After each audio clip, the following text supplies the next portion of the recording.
The only reason you're watching these videos is to catch me committing an error, to catch me making a mistake. I know it. And I'm not mistaken, at least about this. So let's tackle today's crop before we revert to the topic of the video. I've received several comments, emails, and 2 carrier pigeons in bad shape with messages that I'm mispronouncing serotonin. I'm pronouncing it as serotonin. And the accepted pronunciation is indeed serotonin, but it's wrong. Exactly as you wouldn't say adrenaline, you should not say serotonin. How did this happen?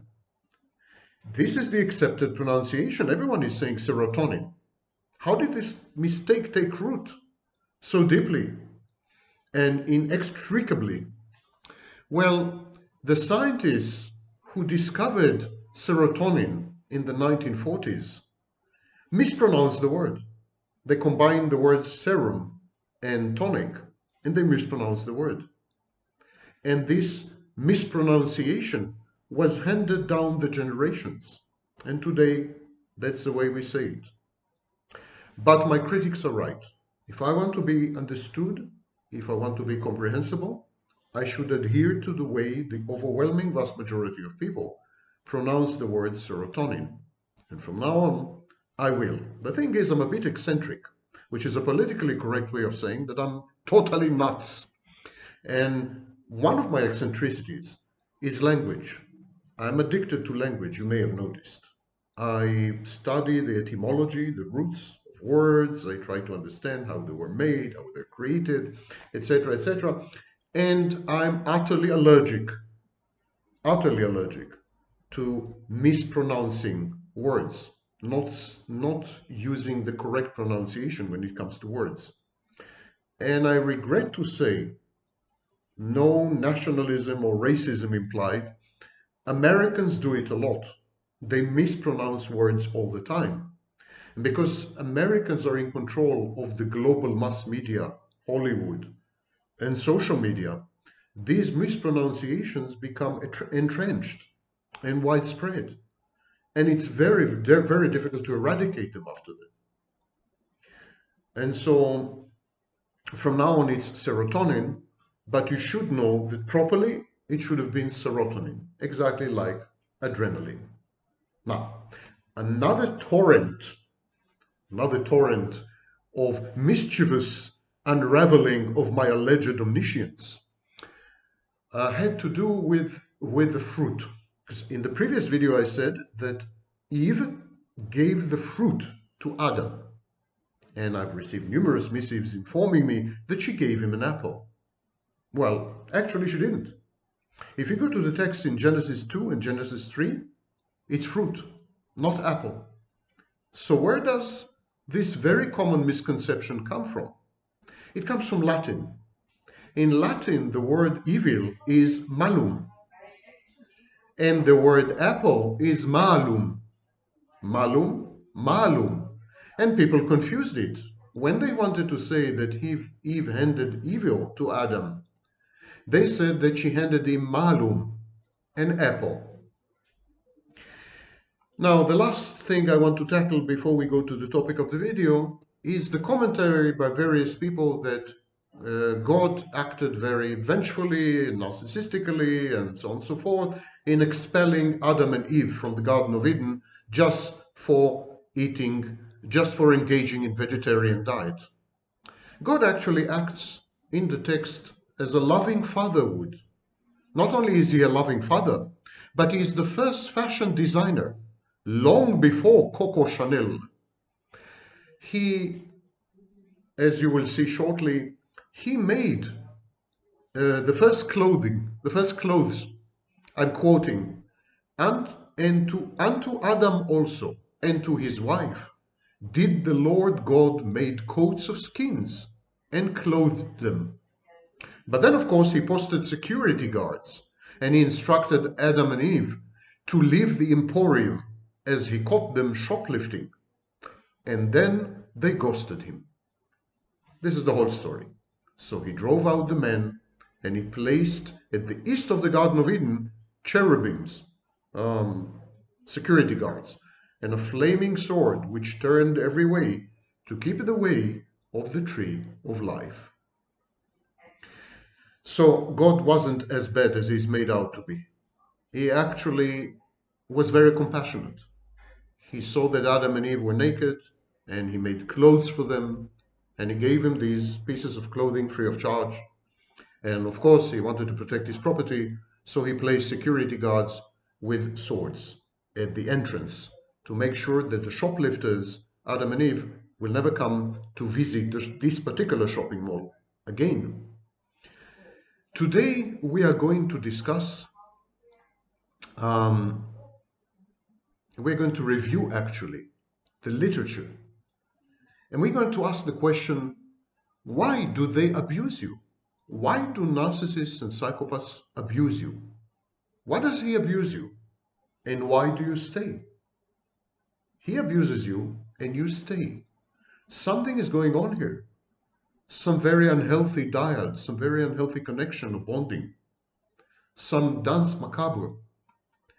And I've received complaints from various listeners and viewers that I tend to focus too much on 2, 3, 4 scholars, and I keep mentioning them.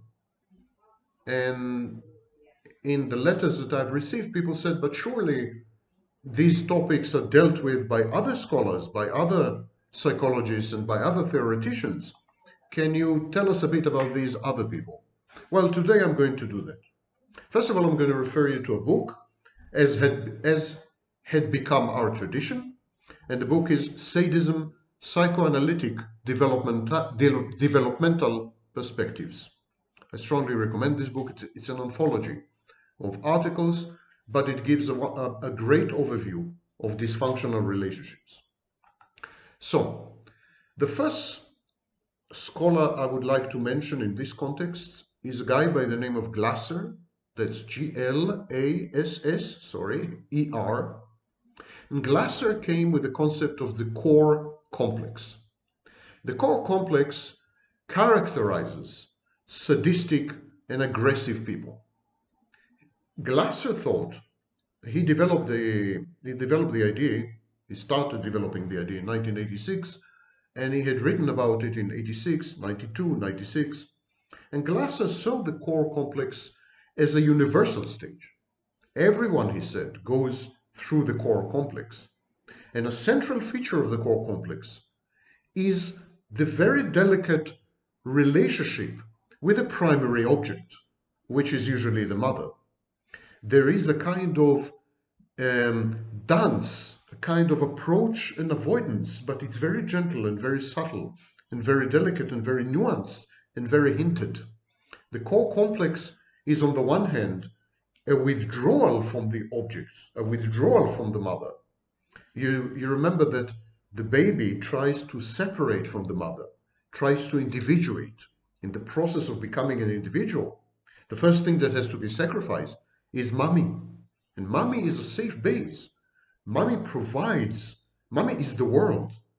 Mommy is also in a unitary bond, in a unitary cell with the child. The child doesn't really regard himself or herself as separate from mommy. And so, in a way, in order to become an individual, in order to separate, the child has to sacrifice a part of himself. So the withdrawal from the object, the separation, leads to a sense of desolation, aloneness, desperateness, and even in some cases, fear. This is why it's critical for the mother to be a safe base, to be a rock, to be solid, to be there for the baby, so that the baby can feel safe enough, strong enough, secure enough to venture out into the world grandiosely, to take on the world, knowing that mother has his back and that he can always return to mother. But even if the mother is a totally safe base, compassionate and loving and warm and accepting and unconditionally there for the child, even in this total perfection of a case, even then there's a lot of fear. Venturing out into the unknown is frightening even when you're an adult. Now imagine when you are, I don't know, a few months old.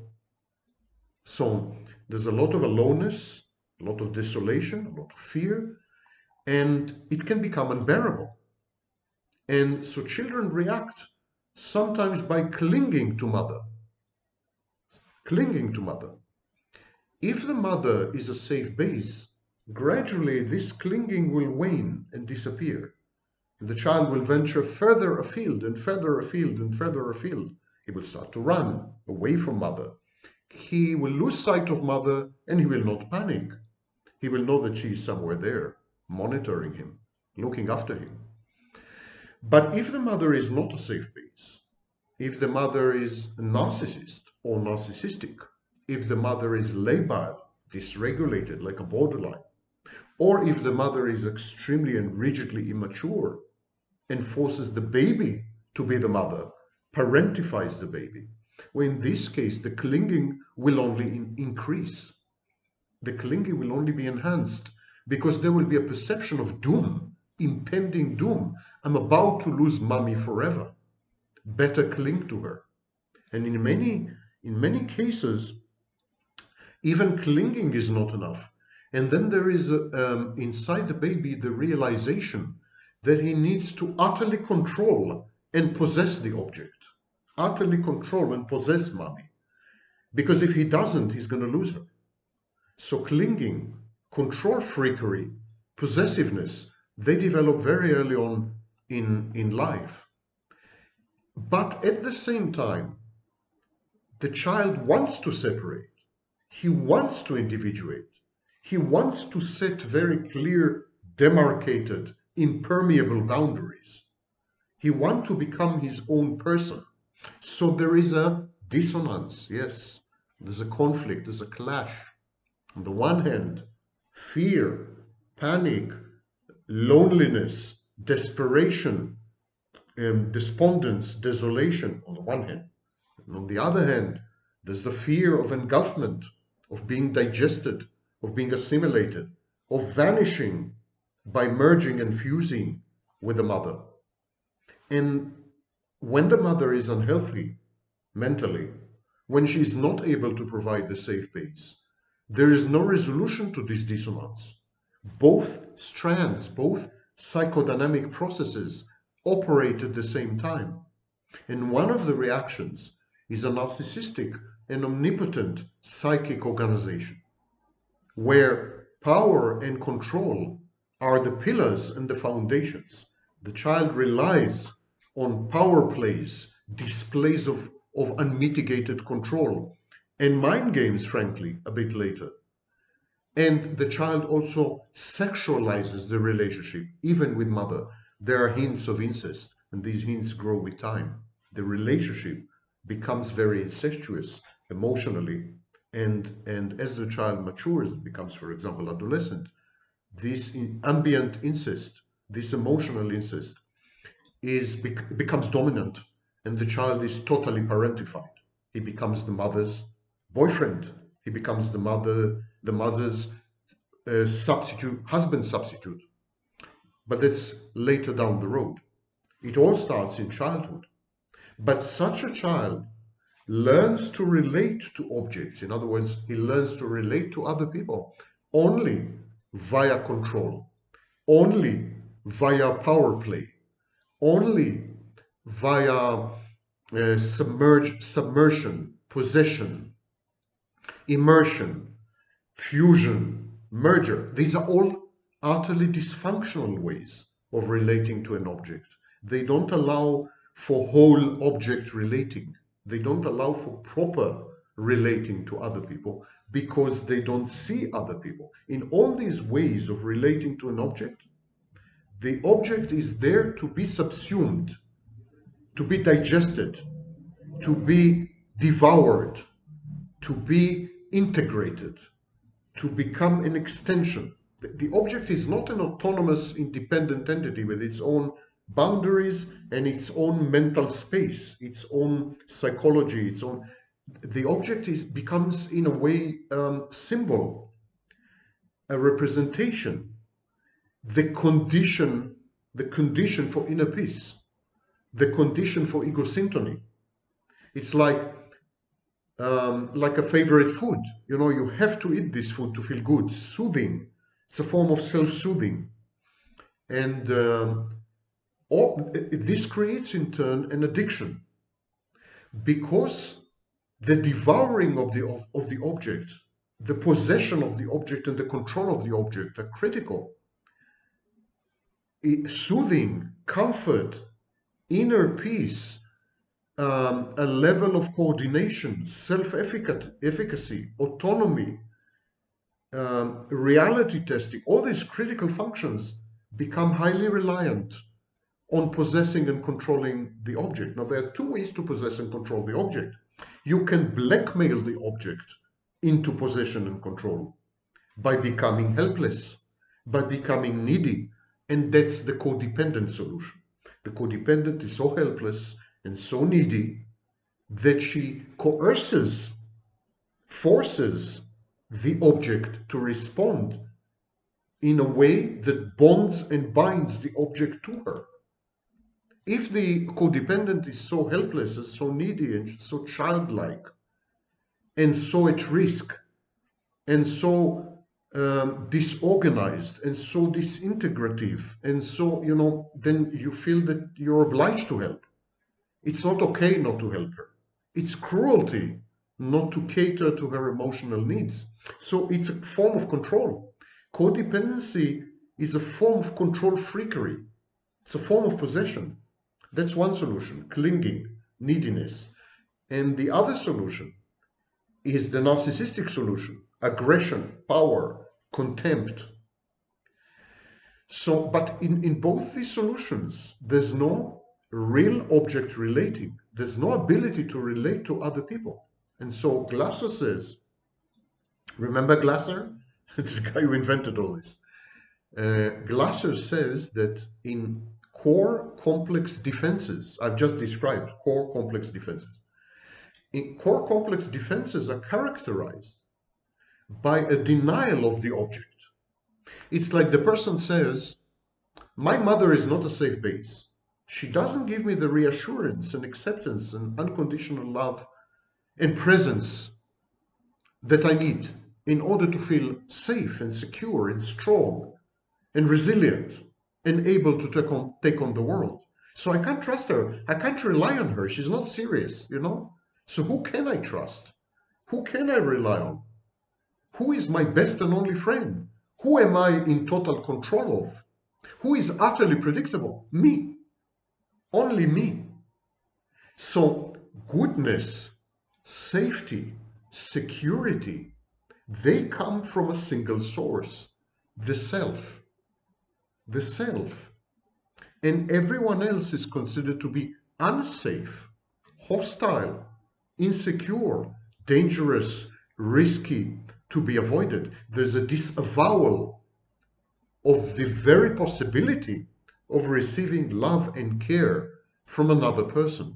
And now, if you challenge this, if you try to love a narcissist, if you try to care for a narcissist, you're challenging his worldview. He has a worldview that he is, and only he is, the source of everything that's good, everything that's safe, everything that's secure, everything that's permanent, everything that's predictable. Only me, only the self. If you are trying to get close to a narcissist, if you're trying to be intimate with a narcissist, if you're trying to love the narcissist and to care for the narcissist, if you're trying to embrace the narcissist, even sometimes physically, you're challenging, you're actually criticizing the narcissist. You're telling the narcissist what you think about the world is utter bladderdash, utter nonsense. It's not true that you are the only source of everything that's good and safe. I'm also there for you. I also love you. I also care for you. And you know, narcissists don't like to be criticized. They don't like it when you disagree with them. They don't like it when you challenge their grandiosity. And to be the source of all good and the source of everything that's safe and stable and permanent, that's a godlike attribute that renders the narcissist divine. And here you come and you're telling the narcissist you're wrong. You're not divine. You're not divine. I can give you the same. I can give you love. I can give you intimacy. I can hug you. I can kiss you. I can make you feel safe. You can safely sleep on my chest, on my shoulder. You can trust me. This is a direct challenge, and the narcissist reacts to these, to your empathy, to your compassion, to your caring, to your love. Narcissist reacts to this with unmitigated aggression and violence, because all these that I've just mentioned, your empathy, love, and so on, and caring, these are challenges. You are challenging him. You are trying to deconstruct and destroy decades of work. Bateman, in 2006, developed the work of another scholar by the name of Rosen. Rosen suggested that there are two types of narcissists: thick-skinned narcissists and thin-skinned narcissists. Thin-skinned narcissists, when they're challenged, tend to withdraw. They tend to become schizoid. They have many elements of borderline, and they are a bit covert. They are also passive-aggressive and so on. Thick-skinned narcissists, when they feel under attack, when they feel criticized or disagreed with or challenged, they react with aggressive strategies. They become inaccessible. They become defensive. They become violent. They protect themselves against the perceived threat, the threat of unsettling and undermine their Weltanschauung, their worldview. Here they are with a perfectly well-arranged point of view and view of the world, a theory of the world, actually, in which they are all good and everyone else is all bad. This is called splitting. It's a defense mechanism, where the narcissist is all good and everyone else is all bad. And they firmly believe this. And here you come into their lives, into the life of a narcissist, and you're telling the narcissist, you're wrong. There are other good people. For example, me. I love you. I love you. I care for you. I feel your pain. I want to participate in, I want to be a part of your life. And so the thick-skinned narcissist would immediately put up a wall, a firewall. He would immediately become utterly inaccessible. His eyes will glaze over. He will see that there's nobody home. He will put forward his absence. His absence will become conspicuous absence, ostentatious absence, so as to inform you, I'm no longer here. I'm gone. Forget it. Don't even try. There's nobody home. Don't knock on the door. Go away. And this is done very aggressively, and Bateman, 2006, described the process. Glass's concept of core complex helps us to understand the development of the special relationship between the aggressive narcissist and psychopath and his mate, his spouse, his intimate or so-called intimate partner. I call it his insignificant other. Why do you stay? I've just explained why he abuses you. He abuses you precisely because you're empathic, because you're loving, because you're embracing, because you're helpful, because you're supportive. All these things. He hates. He hates because they're indications of weakness, not only your weakness, but his weakness. He sees in you his weakness. He is projecting onto you all his negativity. And if you refuse to accept it, if you remain a positive person, he suddenly realizes that the negativity is his, not yours. The projection fails. You undermine his projection, which is his main defense mechanism. So he hates your guts. He hates your guts for being good, and especially for being good to him. Okay, we got this part. But why do you stay? Glasser says that people stay in such relationships because there is what he calls a sadomasochistic fit. Glasser believes that the core complex has its origin, as I said, in normal developmental phenomena. He said it's the infant's wish to merge with an idealized, omnipotent, and gratifying mother as an early solution to anxieties of loss engendered by the infant's move towards separation and individuation, as I explained before. But, as I again said before, if the mother is unavailable, if it's a dead mother, if it's narcissistically oriented, or if it forces the narcissist to meet her own narcissistic need and to become a primary caregiver, if it parentifies the child, this creates serious problems. So the core complex is actually a glorified version of what Sigmund Freud called approach avoidance repetition compulsion. It describes a movement, a repetitive, undisrupted movement between a deep-seated longing for intimate closeness with an object and at the same time, simultaneously, terrifying escape and flight away from the object. So at the same time, there is a flight response.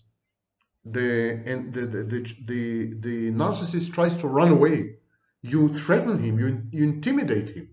Your very presence and your properties and your love and your care and your empathy, they're a serious threat. So he's trying to run away, but he also craves it. He really misses it. He wants to fulfill his emptiness with your love and empathy, and he can't. He can't because the desired merger with you threatens him. He believes that if he were to accept your love and empathy and caring and hugs and sexuality and intimacy, if he were to accept this, it would result in his annihilation. He would vanish. It's his annulment. The narcissist cannot understand any other type of relationship except when one of the parties vanishes. When he approaches you, he wants you to vanish in him. And when you approach him, he thinks that you want him to vanish in you. Because in the narcissist's mind, one of you must vanish. It's the same in the codependent's mind. It's the same in the borderline mind. This vanishing effect is a kind of magical thinking effect. If I fuse, if I merge, if I vanish, I'm safe. I'm safe because we become one. I can never be abandoned. If I become one with my intimate partner, if we become a single organism with two heads, if we share everything to perfection, 100%, if I vanish, he can never abandon me. How can he abandon himself? I become him. So he can never abandon him. He can never abandon himself. So in the narcissist's mind, this is the only way that people relate to each other. His version of object relations is one object which takes over, kind of a hostile takeover, merger and acquisition, one object that takes over another object, a leverage buyout of the other object. So whenever someone approaches a narcissist, offering friendship, love, intimacy, empathy, the narcissist immediately translates it in his persecutory, paranoid ideation. He immediately interprets it, oh, this guy, he wants something from me. He wants to take over me. He wants to take something that's mine. This woman, she's offering love, it's conditional. She wants something. Gradually, she will digest me. She will assimilate me. I will disappear. I will vanish. She wants to devour me. She wants to eat me alive. I need to run. I need to run, but it feels so good. What am I going to do?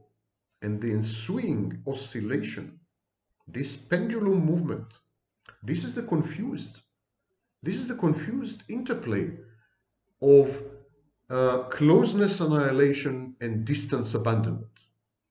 And it's almost unresolvable. Glasser says that there are various ways that the narcissist copes. And in a minute I will come to the answer, why are you staying? For you to understand why you're staying, you first need to understand the narcissist more deeply. He said, when the narcissist experiences this fear, this panic, this terror, because it's equivalent of mortification, it's terrorizing. When he fears that you will annihilate him, that you will consume him, that you will devour him, So he either becomes defensive and he withdraws. That's when you see that the narcissist becomes cold, detached, absent, sometimes physically absent. He becomes, for example, a workaholic. And that's one solution. And the other solution, he becomes depressed and arrogant and contemptuous. And so there's an aggressive solution, aggressive solution where the narcissist tries to destroy the engulfing object, to destroy the object that threatens to eat him alive. In other words, to destroy you. He wants to destroy your existence because it's only one of you will be left standing. It's like duel at noon, you know. The first one to draw is the first one to win. So he has to draw first. He has to eliminate you and annihilate you because you're threatening his existence. Or he has to keep his distance. He has to withdraw. And when he withdraws from you, he devalues you. He becomes arrogant and contemptuous. But in both cases, he loses you. He desires you. He craves you. He wants you. He wants love. He's hungry. He's thirsty. He's exhausted. To be a narcissist is a horribly depleting experience. I mean, it's internal exhaustion that cannot be communicated. Trust me, I'm a master of words and I have no words. I'm speechless. There's no way to communicate. The vacuity, the howling void, the deep space that consumes the narcissist from the inside, like an unrelenting, metastatic, systemic cancer. Every cell co-opted, every cell compromised, every tissue a traitor.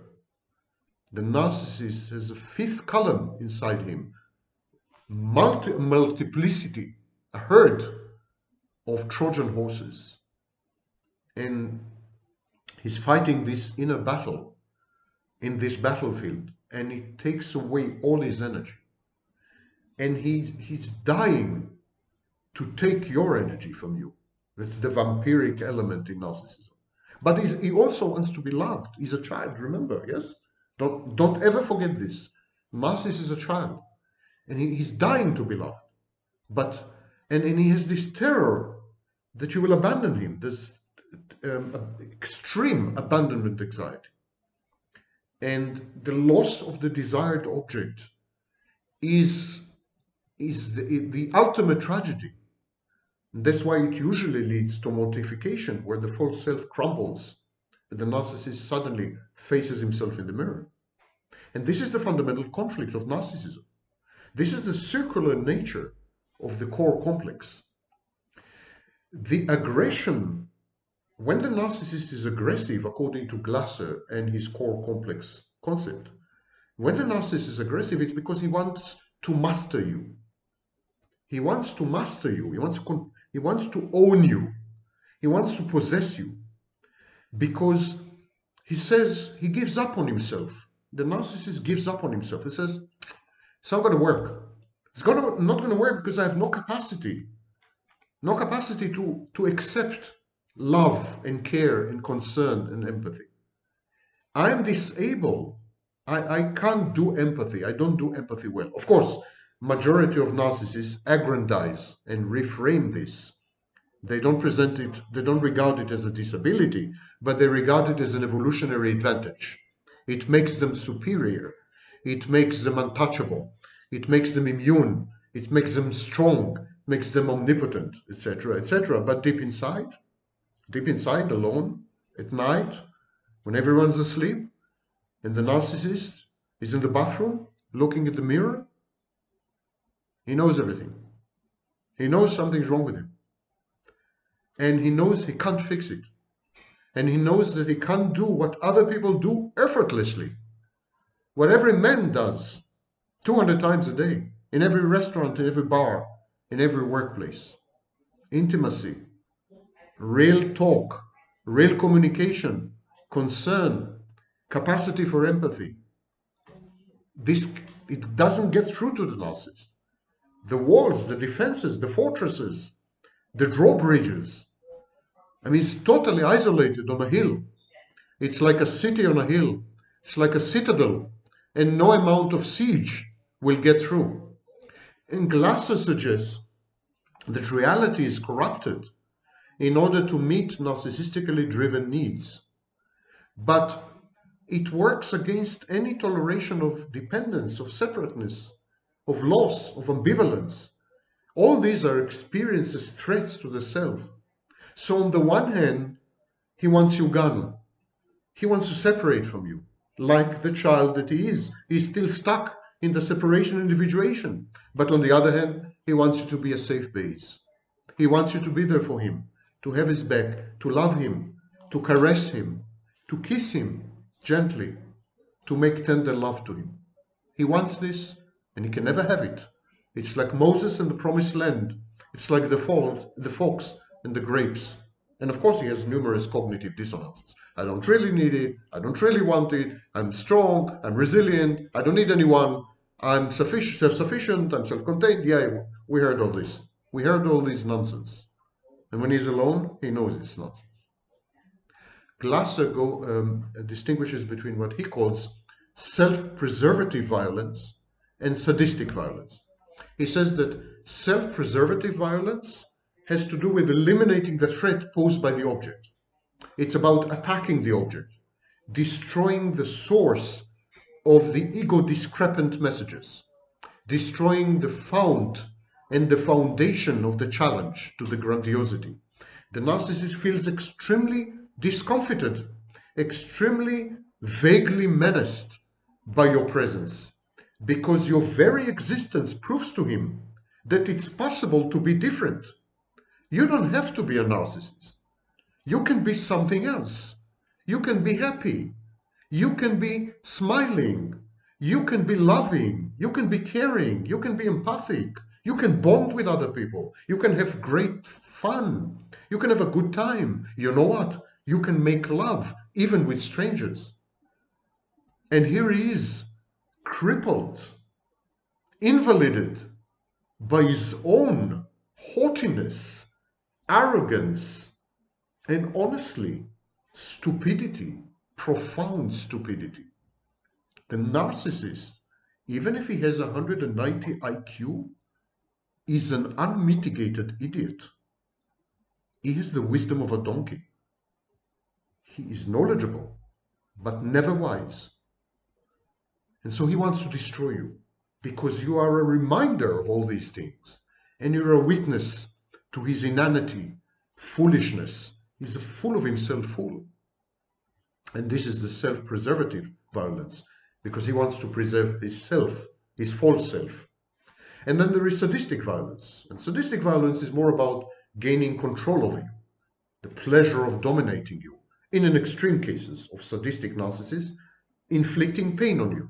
This causes the narcissist pleasure because it reaffirms his superiority and his omnipotence. Sadistic violence leads me to the answer to your question. Why are you staying? You're staying because you are enmeshed in a sadomasochistic dyad. You yourself has a sadomasochistic streak. There is a sadomasochistic object. And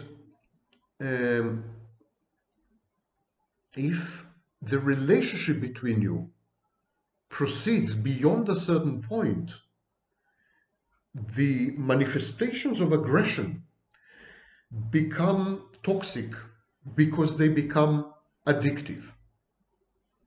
Let me explain.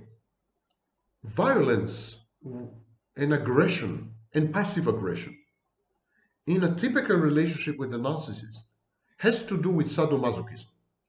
Someone enjoys being the recipient of the aggression, and someone enjoys inflicting it because it reaffirms his omnipotence, because it ameliorates his abandonment anxiety, whatever the reason is. There is joy, subjective joy, reaffirmation. There is ego syntony, restored, inner peace in inflicting this pain and power play within the power play. And the recipient has the same reaction. So there's a sadomasochistic object, and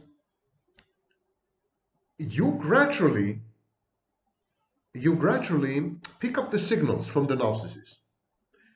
The narcissist actually establishes boundaries for you. What you do in a relationship with the narcissist, you outsource your boundaries. You allow the narcissist to set your boundaries. If you try to transgress, if you try to cross these boundaries, extend them flexibly, redefine them, reframe them, the narcissist has a persecutory and paranoid reaction. He's going to regard you as a threat. And he's going to react with aggression and sometimes violence. There was another scholar by the name of Motz, M-O-T-Z, it's a woman. She came up with the concept of toxic coupling.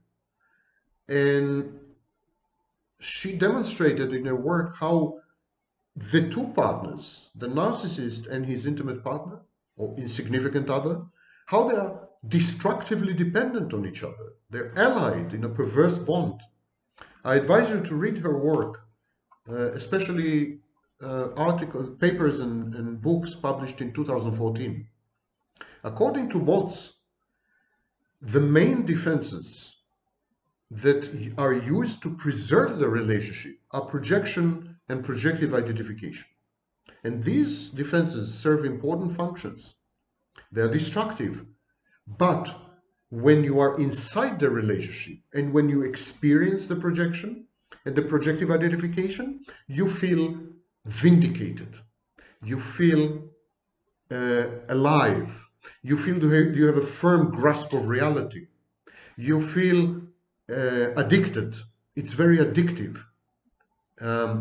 I have a video about projection, projective identification, and projective introjection.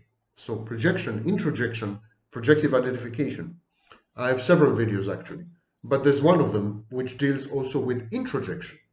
And introjection is what you do in the relationship with the narcissist.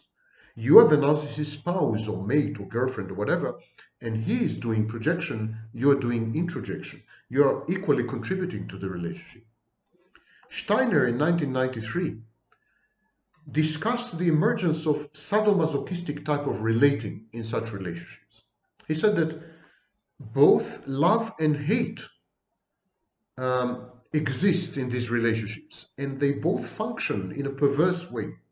He said that both parties, the narcissist and his partner, they create fantasies, and that these fantasies have very strong sadomasochistic elements and hues. And these are the sadomasochistic elements create a lot of excitement and thrill and pleasure because cruelty is sexual. Krafft-Ebing was the first to describe this. Sadism and cruelty have a very powerful sexual element. Well over 80% of women have submissive masochistic fantasies. Well over 20% of women, their main sexual fantasy is rape.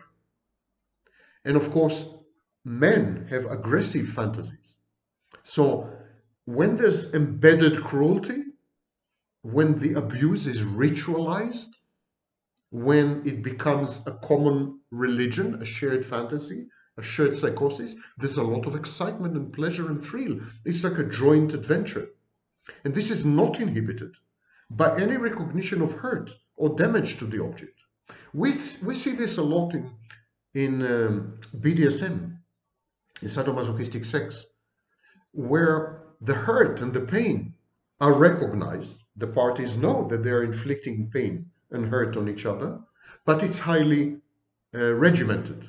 It's rigid. It's ritualized. It's like a ceremony. And there are keywords, and everything is like a catechism in the Catholic Church. It's like a religion. And the confusion and excitement, this confusion, this excitement, this cruelty, they characterize the relationship. It seems that gradually the parties, even if you start out as a totally normal person, loving, empathic, caring, even if previously you had relationships where everything was totally functional and emotional expression was healthy and forthcoming and communication was well established and working, even then When you enter the narcissist hall of mirrors, your ability to link hurt and pain to the subject, to another person, this ability disintegrates. You develop difficulty in linking the concepts of being hurt or inflicting pain on the subject and the object. In other words, let me try to explain this. It's like hurt and pain become the third partner. There's the narcissist, there's you, and there's what you do to each other. What you do to each other has nothing to do with you or with the narcissist. It's like a third entity. You can see this plainly and wonderfully in two movies, The Last Tango in Paris and Who is Afraid of Virginia Woolf, where you have couples, man and woman, and they're clearly very bonded and very attached, but they together cultivate and nurture a universe of pain and hurt, maybe also 9.5 weeks. The hurt and pain become like children, and they both emotionally invest in growing this seedling, this child of anguish and torment and torture. Suddenly, these emotions are disjointed. They're not connected to the narcissist or to his spouse or mate. They're like there, standalone units to be used, devices. And so it's extremely difficult in couple therapy to work through this, because the members of the couple, the narcissist and his spouse, they play roles. The spouse or the mate or the intimate partner usually plays the role of a victim within a comfort zone, and the narcissist plays the role of the abuser, and sometimes it's reversed. The narcissist claims to be the victim. And so, but these are role plays. It's like a theater production. It's like a movie. Welldon, in 2012, coined the phrase malignant bonding. She highlighted the enmeshed relationships in which abuse and cruelty become the norm. Welldon saw the violence in such relationships as the way in which partners attempt to overcome earlier trauma. It's like they're trying to reenact experiences in order to triumph over learned helplessness. She was not the first to say this. My good friend Joan Lachkar was. In the 80s, she wrote the seminal, groundbreaking book, Narcissistic Borderline Couples, now in its second edition. And Lachkar was the first to point out that narcissists and borderlines, they have archaic wounds. The archaic wound is something first described by Freud. It's trauma, childhood traumas. And they're trying to heal each other, actually. They're interacting with each other's archaic wounds. It's like scratching a wound. You can't help it. It's itchy. And so they scratch each other's wounds. Later, she invented the term V-spot, vulnerability spot. Hyatt-Williams in 1998 suggested that enactments of aggression, violence, and even murderousness, they are part of this toxicity, part of these toxic relationships. And because a lot of the emotional experiences are not processed, there's no mutual containment, as Bateman called it. They're not processed.